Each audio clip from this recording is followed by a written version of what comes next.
Assalamu alaikum, dear students. I am Rashid Kiani, and today I am going to deliver my second lecture on the topic points, lines, and planes. And today I am going to discuss on angles. So, what are angles? An angle is formed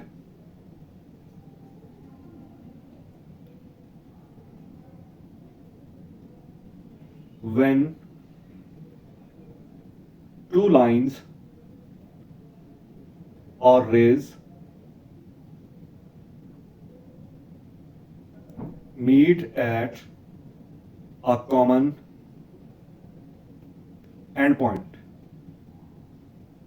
Whenever two rays or two lines meet at a common endpoint, an angle is formed.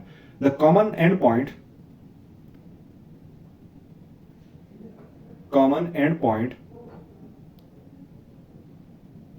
of an angle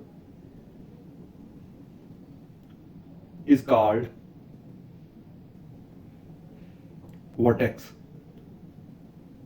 For example, if we have a ray like this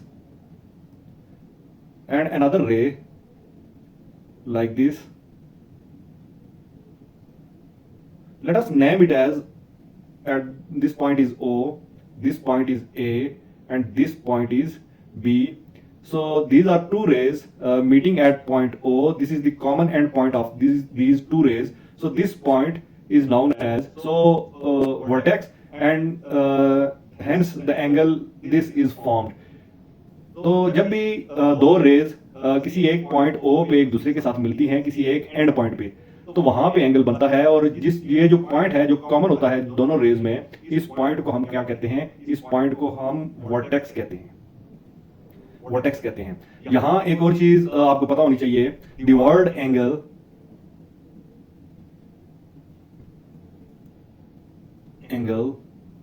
comes from Latin word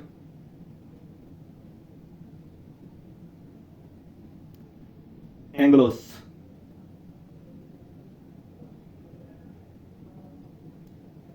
meaning corner।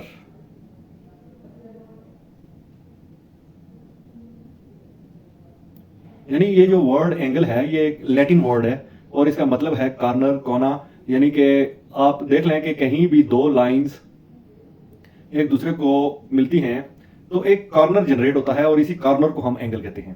तो ये जो corner generate होता है या ये दो lines जो एक दूसरे को जिस पॉइंट पे इंटरसेक्ट करती हैं वो कॉमन पॉइंट होता है दो लाइंस के दरमियान, और इस तरह से ये जो बनते हैं ये इनको हम क्या कहते हैं? एंगल्स कहते हैं। देखें ये टू रेज हैं, फर्स्ट कर लें ये लाइन है ए, ये पॉइंट है ओ, ये पॉइंट बी, और ये लाइन फर्ज कर लें सी डी लाइन है, ये एक दूसरे को इंटरसेक्ट कर रही हैं पॉइंट ओ पे। तो पॉइंट ओ पे आप देख सकते हैं कि चार कॉर्नर जनरेट हो चुके हैं या चार एंगल जनरेट हो चुके हैं। इन एंगल्स को हम नाम दे सकते हैं A, B, C and D. And angle is always measured in degrees, so we can say this is the angle A degree, this is the angle B degree, and this is the angle C degree, and this is the angle D degree. So दो lines जब भी एक दूसरे को intersect करती हैं तो वहां पे चार एंगल्स बनते हैं, ये चार कॉर्नर जनरेट होते हैं जिन्हें एंगल कहा जाता है। किसी भी एंगल को डिग्री में मेजर किया जाता है, और डिग्री को डिनोट कैसे किया जाता है? जैसे 45 डिग्री है तो हम 45 डिग्री लिख के ऊपर छोटा सा एक डॉट बना देंगे, तो इस तरह से किसी एंगल को कहा जाता है कि ये एक एंगल है। और कितने डिग्री का एंगल है? ये 45 डिग्री का एंगल है। सो अब नेक्स्ट हम जो चीज डिस्कस करेंगे एंगल के बाद, इसकी डेफिनेशन के बाद, वो है symbol of angles. Symbol of angles. A symbol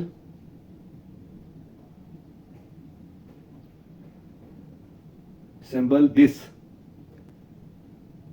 यानी ये एक सिंबल है जिससे हम किसी भी एंगल को डिनोट कर सकते हैं या रिप्रेजेंट कर सकते हैं। रिप्रेजेंट्स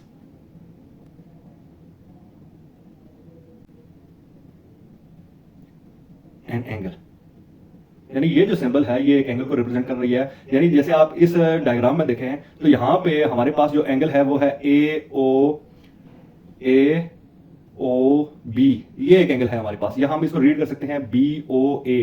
तो अगर सिंपली यहाँ पे लिखा होगा बी ओ ए तो हमें यहाँ पे ये कंफर्म नहीं होगा कि ये क्या चीज लिखी हुई है, लेकिन अगर हम इसके साथ ये वाला साइन भी लगा दें तो इसका मतलब ये है कि ये एंगल है B O A, where O is the vertex of this angles and O A and O B are called arms of this angles. So ये नेक्स्ट हम डिस्कस करेंगे about arms of this angles and parts of angle, हम कुछ देर बाद discuss करेंगे। लेकिन अगर ओ centre में है तो इसका मतलब है कि O is the vertex of the angle and OB and OA are called arms of the angles. So every angle is measured in degrees. ये भी यहाँ पे मैं आपको लिख देता हूँ। Every angle is measured in degrees. Degrees means it is a unit for the angles. और अगर हमारे पास कोई भी एंगल है और इसको डिनोट किया जाता है ऐसे, यानी कोई भी एंगल है उसके ऊपर छोटा सा आप डॉट बना लें तो इसका मतलब है कि ये डिग्री मेजर ऑफ एंगल्स है। फॉर एग्जांपल हमारे पास 30 डिग्री है तो 30 डिग्री को ऐसे हम डिनोट करेंगे, 45 डिग्री है तो 45 डिग्री को हम ऐसे डिनोट करेंगे, अगर हमारे पास 90 डिग्री है तो ये ऐसे डिनोट होगा 90 degrees. So this is the way to represent an angle. Parts of angles, next चीज जो हम यहां पे डिस्कस करने वाले हैं वो है parts of angles.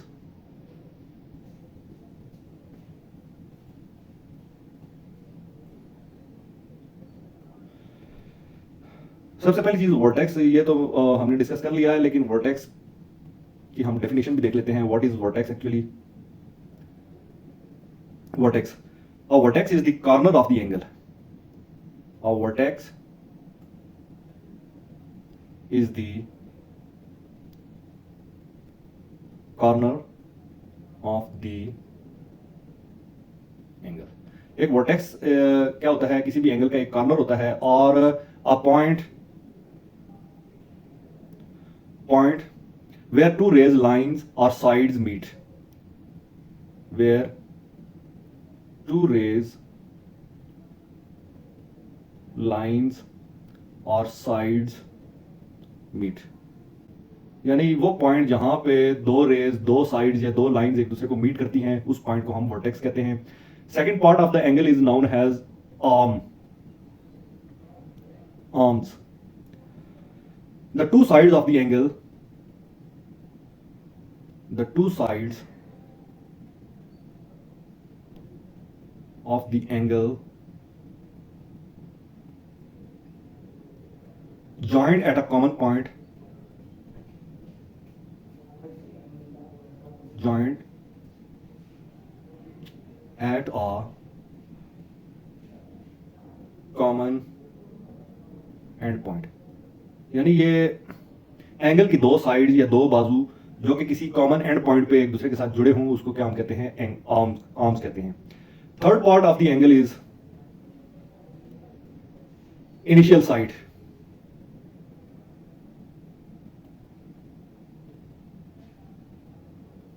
Initial side, also known as reference line, also known as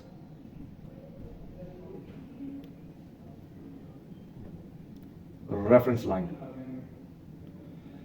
इसको रेफरेंस लाइन भी कहा जाता है। A straight line where an angle is drawn, a straight line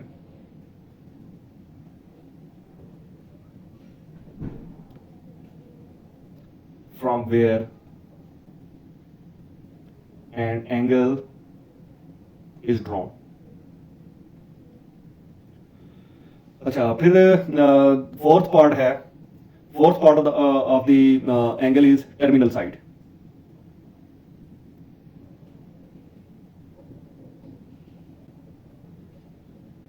the side up to which, the side up to which the angle measurement is done, the angle measurement is done, यानी वो side जहां तक किसी angle की measurement को किया जाता है या इनिशियल लाइन से जिस लाइन तक एंगल को मेजर किया जाता है और जिस लाइन तक मेजर किया जाता है उस लाइन को हम टर्मिनल लाइन कहते हैं, और जहां से मेजरमेंट शुरू की जाती है उस लाइन को हम इनिशियल लाइन कहते हैं। और इसको अब हम एक डायग्राम की मदद से समझते हैं। फर्स्ट कर लें, ये हमारे पास एक रेफरेंस लाइन है and this can be used as a reference line, और यहाँ पे एक हमारे पास टर्मिनल लाइन है या it can be called as terminal side. तो ये जो कॉमन पॉइंट है जहां पे ये दो रेज एक दूसरे को इंटरसेक्ट की हैं, इस कॉमन पॉइंट्स को हम वर्टेक्स कहेंगे। और फर्स्ट कर लें, इस वर्टेक्स को हम नाम देते हैं ओ का, और ये हमारे पास जो इनिशियल लाइन है ये ओ बी है, और ये जो टर्मिनल लाइन है ये है ओ ए, लेट्स से। सो दिस हमने एक एंगल को मेजर किया है ओ बी से लेके ओ ए तक, तो ये एक एंगल की मेजरमेंट है, और क्योंकि ये एंगल स्टार्ट ओ बी से हुआ है तो लिहाजा इसको हम इनिशियल लाइन कहेंगे, इनिशियल लाइन कहेंगे। और ये एंगल खत्म हुआ है लाइन ओ ए पे, तो इसको हम टर्मिनल साइड कहेंगे, टर्मिनल साइड्स। तो ये एंगल कैसे मेजर किए जाते हैं? ये प्रोटेक्टर की मदद से मेजर किए जाते हैं। इंशाल्लाह in my upcoming video I will show you how to use protractor to measure the angles. So ये दो साइड्स हैं, और इन दोनों आर्म्स को, ये आर्म ओ ए और ये आर्म ओ बी, इन दोनों को आर्म्स भी कहते हैं। क्योंकि ये इनिशियल लाइन है, यहाँ से हमने एंगल मेजर करना शुरू किया, तो ये इनिशियल लाइन, इनिशियल साइड कह सकते हैं हम इसको, और दूसरी साइड को हम टर्मिनल साइड। जिस पॉइंट पे ये दोनों साइड्स एक दूसरे के साथ मिलती हैं, that is known as vertex. So these are the parts of angles. Now next we will discuss the types of angles.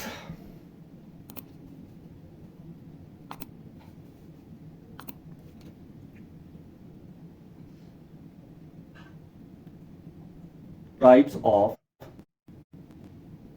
angles. अच्छा, यहाँ एंगल की टाइप डिस्कस करने से पहले मैं कुछ आपको बताना चाहता हूँ कि फर्ज कर ले आपके पास ये एक वर्टिकल लाइन है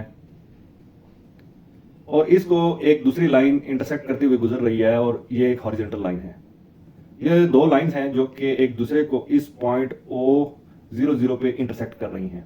तो ये जो हॉरिजॉन्टल लाइन है, ये इसको हम एक्स एक्सिस कहते हैं, and this is the negative side of x axis, and this vertical line is known as y axis. The positive side of y-axis is upward and the negative side of y-axis is downward. So ये y negative है। तो यहाँ पे ये वाली जो line है हमारे पास, जो पॉजिटिव हॉरिजॉन्टल लाइन है, पॉजिटिव एक्स एक्सिस, इसको हम रेफरेंस लाइन के तौर पे कंसीडर कर सकते हैं। तो ये रेफरेंस लाइन जो होती है, या पहली लाइन जो इनिशियल लाइन जो होती है, वो हमेशा 0 डिग्री पे होती है। तो this line O X is on 0 degree. अगर इस लाइन से हम आगे बढ़ते जाएं पॉजिटिव वाई एक्सिस की तरफ, then actually we are measuring the angle in anti-clockwise direction, and in anti-clockwise directions the angles are measured as positive angles. So 0 degree के बाद obviously 1 degree, 2 degree, 3 degree and so on, इस तरह से करते करते हम आगे चलते जाते हैं। मैं कुछ एंगल यहाँ पे ले रहा हूँ। ये जैसे ये एंगल है, तो ये आई बिलीव कि ये जो एंगल है ये 30 डिग्री का है, यानी 0 डिग्री से 30 डिग्री तक अगर आप मेजर करें तो यहाँ तक हम पहुंचेंगे, और ये एंगल हमें पता लग जाएगा कि ये 30 डिग्री का है। 30 डिग्री के बाद थोड़ा सा इसको अगर हम डबल कर लें 30 डिग्री को, तो ये जो एंगल बन जाता है, ये फर्ज कर लें यहाँ पे हम आ जाते हैं। 30 डिग्री के बाद ऑब्वियसली 31 डिग्री भी होगा, 32 डिग्री भी होगा, बट मैं ये सारे ड्रॉ नहीं कर सकता, तो लिहाजा हम ये एक एंगल बना लेते हैं। जैसे ये एक एंगल है जो इनिशियल लाइन से ये इसकी टर्मिनल लाइन है, तो ये एंगल फर्ज कर लें 60 डिग्री का है। 60 डिग्री से भी थोड़ा सा आगे जाएं, 60 और 90 के दरमियान, यानी वर्टिकल वाई एक्सिस के और 60 डिग्री के एंगल के दरमियान एक और अगर हम लाइन ड्रॉ करें, तो ये वाला जो एंगल होगा ये 75 डिग्री का एंगल होगा। यानी इनिशियल लाइन से इस टर्मिनल लाइन तक जो एंगल है वो 75 डिग्री का एंगल है। और फिर हम यहाँ पे वाई एक्सिस तक पहुंच जाते हैं। तो वाई एक्सिस का जो इनिशियल या रेफरेंस लाइन के साथ जो एंगल होगा वो क्या होगा? 90 डिग्री होगा। तो यहाँ पे इनिशियल लाइन या reference line, this is the reference line, so इस रेफरेंस लाइन का एंगल 0 डिग्री है। जब हम पॉजिटिव वाई एक्सिस पे पहुंचते हैं तो यहाँ पे एंगल जो बन जाता है वो 90 डिग्री का बन जाता है।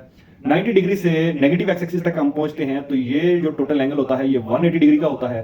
180 डिग्री से आगे हम आए नेगेटिव वाई एक्सिस तरफ, तो ये वाला जो एंगल होता है ये एंगल बन जाता है 270 डिग्री। जाहिर है बिल्कुल उसी तरह से 180 डिग्री का अगर ये एंगल है जो नेगेटिव एक्स एक्सिस बना रही है, तो 180 डिग्री के आगे हम ऑनवर्ड आएंगे, तो ये वाला एंगल जो बन जाएगा, जो कि रेफरेंस लाइन से लेके इस वर्टिकल लाइन तक का जो टोटल एंगल होगा ये 270 डिग्री होगा। पर अगर इसी को हम 270 डिग्री से मजीद आगे दोबारा से अगर हम पहुंच जाएं यहां तक पॉजिटिव एक्स एक्सिस तक, तो ये जो पूरे सर्कल का जो एंगल बन जाता है इसको हम क्या कहते हैं, ये this is the angle of 360 degree. यानी एक कंप्लीट रेवोल्यूशन जब हम कर लेते हैं, एक रेवोल्यूशन कंप्लीट कर लेते हैं या एक सर्कल कंप्लीट कर लेते हैं, तो ये जो टोटल मेजर ऑफ एंगल होगा वो क्या होगा, 360 डिग्री का एंगल मेजर होगा। तो ये कुछ थी जरूरी एंगल मेजरमेंट्स। मैं इसको रेज कर लेता हूं।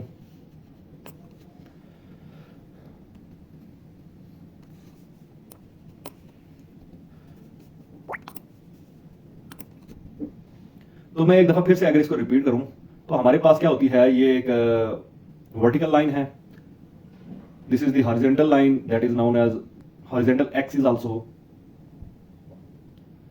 सो this initial line, this one, can be considered as a reference line, and here the angle of reference line is always equals to 0 degree. From horizontal line to this vertical line, the angle become equals to 90 degrees, and from this vertical to opposite this horizontal, the angle is of 180 degree, and from 180 degree to this negative vertical, the angle becomes 270 degree, and from 270 degree to this horizontal, the angle becomes 360 degree. So एक complete circle का angle जो होता है वो क्या होता है, 360 degree का होता है पूरे सर्कल का एंगल। और ये कहां से मेजर किए जाते हैं, ये this from this reference line to any point, ये एंगल मेजर किए जाते हैं। रेफरेंस लाइन हमेशा 0 डिग्री पे होती है। सर्कल में या कर्व में हम एंटी क्लॉकवाइज मूव करते जाएं तो हम एंगल्स को मेजर करते जाएंगे। तो ये एक था जो जरूरी मैंने कहा आपको पता होना चाहिए। So types of angles.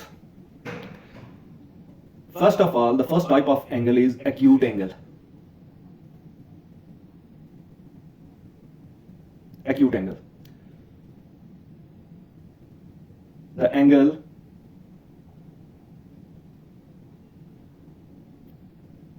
greater than 0 degree and less than 90 degree is called acute angle. Or if angle is equals to theta, this is the sign which is known as theta. First चलना ये एक angle है, तो अगर ये angle 0 degree से greater है और 90 डिग्री से लेस है, यानी 0 और 90 डिग्री के दरमियान में आने वाले जितने भी एंगल्स होते हैं उनको हम क्या कहते हैं, एक्यूट एंगल कहते हैं। फर्स्ट कर लें आपके पास ये एक वर्टिकल लाइन है और उसके साथ ये एक हॉरिजॉन्टल लाइन है, ये एक हॉरिजॉन्टल लाइन है। तो जाहिर है कि ये इनिशियल लाइन और वर्टिकल लाइन के दरमियान जो एंगल होता है वो 90 डिग्री का होता है, ठीक है। लेकिन 90 डिग्री से लेस और 0 डिग्री से ग्रेटर कोई भी एंगल होगा, जैसे ये एक एंगल है, फर्स्ट कर लें ये 30 डिग्री है, 10 डिग्री है, 45 डिग्री है, 50 डिग्री है, जो कि 90 से लेस होगा और 0 डिग्री से ग्रेटर होगा, तो ऐसे तमाम एंगल्स को हम क्या कहते हैं, एक्यूट एंगल कहते हैं। Second type is obtuse angle.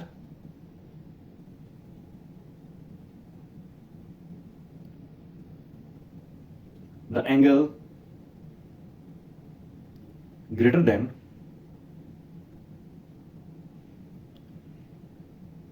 90 degree and less than 180 degree are called obtuse angles. ऐसे तमाम एंगल्स जो 90 डिग्री से ग्रेटर हों, फर्ज कर लें हम एंगल को थीटा से रिप्रेजेंट कर रहे हैं, so if 90 degree is less than theta is less than 180 degree, then this theta is known as obtuse angle. यानी वो तमाम एंगल जो 90 डिग्री से ग्रेटर और 180 डिग्री से स्मॉलर हों उनको हम obtuse एंगल्स कहते हैं। आप ये फर्ज कर लें कि ये आपके पास एक लाइन है और यहाँ पे एक और लाइन है जो इस तरह से जा रही है, इस तरह से जा रही है, और यहां पे एंगल क्या है, यहां पे ये जो वर्टिकल लाइन डॉटेड में बना रहा हूं ये एंगल 90 डिग्री का है। तो आप देख सकते हैं कि ये वाला जो एंगल है ये 90 डिग्री से ग्रेटर है, लिहाजा इस एंगल को हम क्या कहेंगे, obtuse एंगल कहेंगे। The angle which is greater than 90 degree but less than 180 degree are called obtuse angles.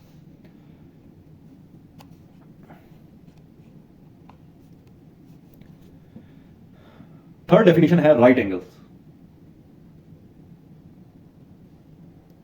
Right angle. the angle which is equals to 90 degree is called right angle। यानी 90 degree के angle को हम right angle कहते हैं। और 90 degree के angle उसके बारे में मैं आपको बता चुका हूँ। फर्स्ट वाला ये एक वर्टिकल लाइन है, उसके साथ ये एक हॉरिजॉन्टल लाइन, जब इनिशियल लाइन हम ऐसे मिला देते हैं तो ये जो दोनों लाइन मिलके एंगल बनाती हैं वो एंगल क्या होता है, वो एंगल 90 डिग्री का होता है। सो this is the angle of 90 degree and it is called right angle.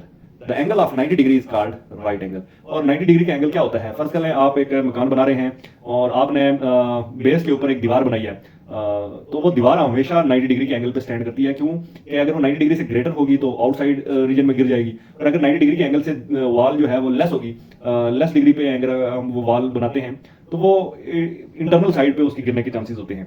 So wall जब भी हम कंस्ट्रक्ट करते हैं वो हमेशा 90 डिग्री के एंगल पे कंस्ट्रक्ट की जाती है ताकि वो सीधी वर्टिकली खड़ी रहे और वो लेफ्ट राइट उसके गिरने के चांसेस ना हो। सो this is the angle that is 90 degree of angle which is called right angle.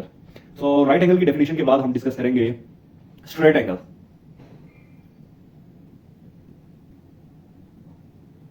Straight angle, the angle of 180 degrees is called straight angle।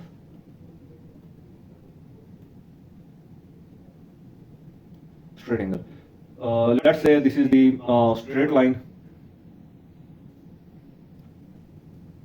and say this is the point from where we are measuring the angle। Because this is the straight line, so from 0 degree to complete one semicircle the angle becomes equals to 180 degree. So जब ये semi circle पूरा complete हो जाता है ऐसे एक straight line पे major किया जाने वाला एंगल वो हमेशा 180 डिग्री के इक्वल होता है। और एक स्ट्रेट लाइन, एक हॉरिजॉन्टल लाइन और वर्टिकल लाइन के दरमियान एंगल 90 डिग्री के इक्वल होता है। अगर ये एंगल 90 डिग्री का है तो यहाँ पे आप ये भी एक स्ट्रेट लाइन देख सकते हैं। तो जाहिर है कि ये अगर एंगल इस तरफ 90 डिग्री का है तो ये भी एक वर्टिकल और हॉरिजॉन्टल लाइन ही है जो कि लेफ्ट साइड पे है, तो यहाँ भी एंगल 90 डिग्री का यानी राइट एंगल ही बनेगा। अगर इसको हम अलग से मेजर करें तो ये दोनों 90s मिलके क्या बन जाएंगे, 90 + 90 इक्वल्स टू 180 डिग्री। सो ये वो एंगल है जो 0 डिग्री से स्टार्ट हुआ है और इसके अपोजिट सेमी सर्कल कंप्लीट होने के बाद जाके ये 180 डिग्री पे खत्म हुआ है। तो this is the angle in a straight line and straight line angle is always equals to 180 degree and the angle of 180 degree is called straight angle. So straight angle के बाद हम जो नेक्स्ट डेफिनेशन डिस्कस करेंगे वो है reflex angles.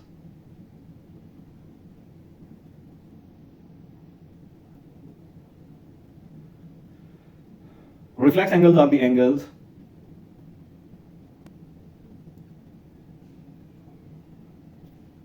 greater than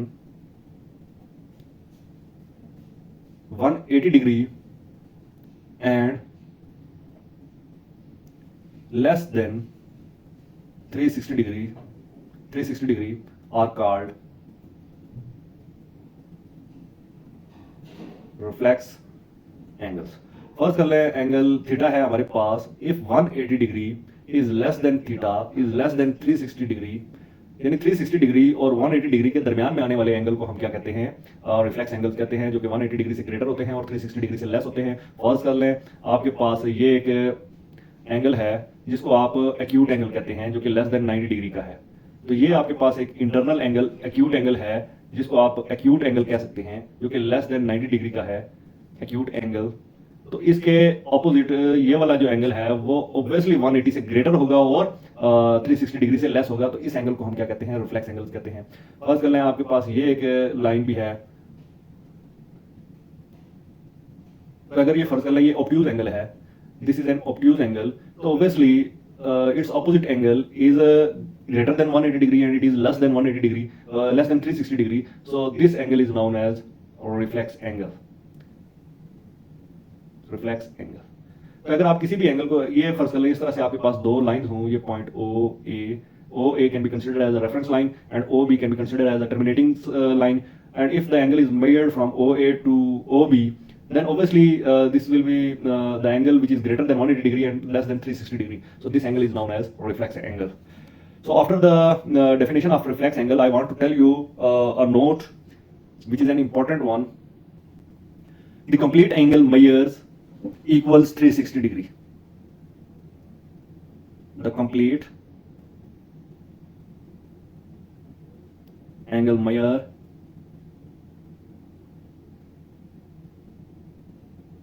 equals 360 degree. ये 360 degree का angle measure कहाँ पे होता है? ये एक्चुअली बात हो रही है angle at a point. First कर लें this is a point and I named it as O and there are many lines crossing this point like this. AB is a line and another line is passing this point like this. CD and another line passing the point like this. EF. सो यहाँ पे बहुत सारे angles बन चुके हैं। तो एक angle आपके पास होगा BOD। I let's say this is the angle equals to A degree. So angle BOE is named as B degree. Angle EOC is named as C degree. Angle COA is named as D degree. Angle AOF is named as E degree. And finally angle FOD is named as F degree. So these are 1, 2, 3, 4, 5, 6 angles. But all these angles in this point O makes a complete circle like this. So when all these angles make complete circle, the sum of these angles will always equals to 360 degree. A degree plus B degree plus C degree plus E degree plus D degree plus F degree is equals to 360 degree. तो एक point पे आप जितने मर्जी angles बना लें लेकिन उन सब का सम हमेशा 360 डिग्री के इक्वल होगा। So a complete angle measures equals to 360 degree. Next, we will discuss the type interior and exterior angles.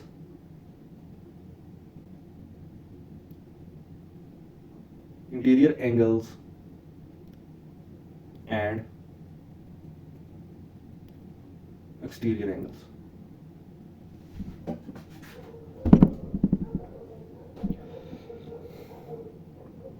So how we define interior angles? Interior angles formed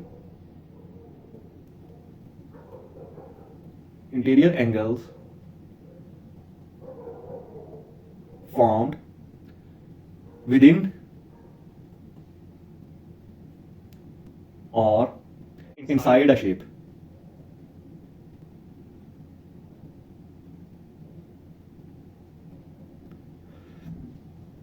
for example आपके पास एक shape है, let us say we are going to draw a triangle like this.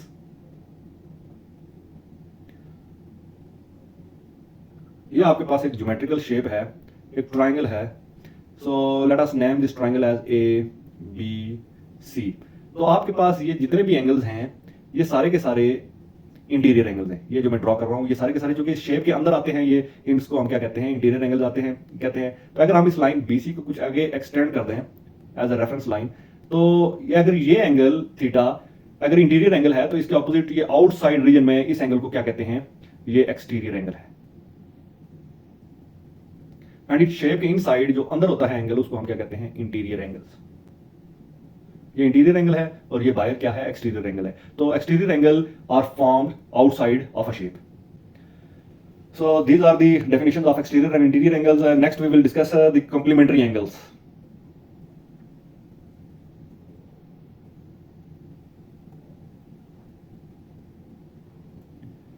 Two angles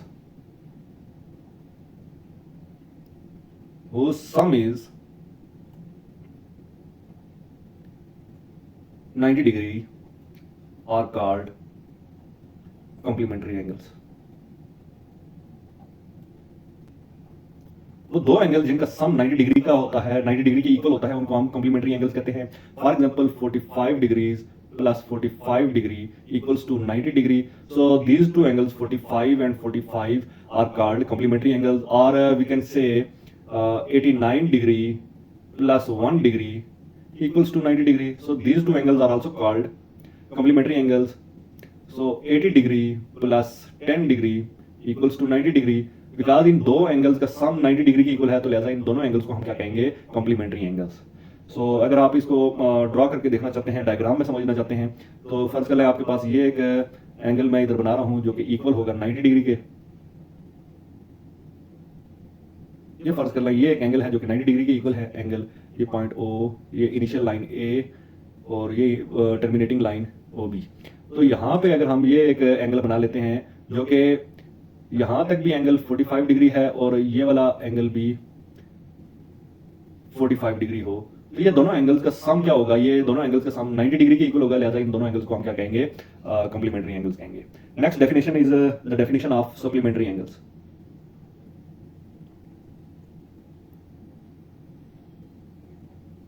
Sorry for the spellings if wrong. Supplementary angles. Supplementary angles are the angles, the two angles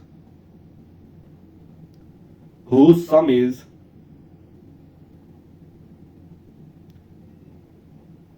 equals to 180 degree. तो दो angle जिनका सम 180 degree के equal होता है उनको कहते हैं हम supplementary angles. For example 90 plus 90 equals to 180 degree. So these two angles 90 plus 90 are called supplementary angles. At the same time we can say 170 degree plus 10 degree equals to 180 degree. These two angles sum to 180 degree. So these two angles are called supplementary angles. At the same time we can say 100 degree plus 80 degree equals to 180 degree. So these two angles also sum up to 180 degree. So these two angles are called supplementary angles. So any two angles whose sum is 180 degree are called supplementary angles. So these are the important types of angles which we have discussed in this lecture. In the next lecture I will discuss the angles formed by parallel lines and the transversals. For example, alternate angles, corresponding angles, etc. So till then take care of yourself and don't forget to subscribe my channel. Thank you very much.